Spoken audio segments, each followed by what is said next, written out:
এখন যাচ্ছি, তোমাদেরকে বললাম না তো, রেডি এখনও ঠিকঠাক করে হয়নি, এখনও রেডি হব।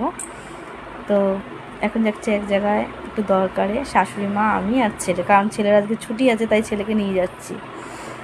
তো সবাইকে গুড মর্নিং, সবাই কেমন আছো?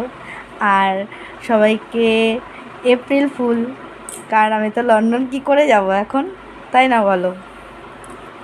তা লন্ডন যাচ্ছি না, যাচ্ছি তালবান্দা। তো আমার সাথে কারা কারা যাবে? আমি যাচ্ছি মধ্যমগ্রাম। তো কারা কারা যাবে তা চলে আসো তাড়াতাড়ি। এখনও খাওয়া দাওয়া করলো, আমিও করলাম, মুড়ি জল খেলাম, হালকা খাবার খেয়ে যাচ্ছি, কারণ যা বাইরে যা এখন সকালবেলায় রোদ্দুর পড়েছে, তো কী আর বলবো। সবাই গরমে সুস্থ থেকো, ভালো থেকো, বেশি বেশি করে জল খাও আর আনন্দ থাকো, ঠিক আছে? সাবধানে থেকো সবাই, টাটা।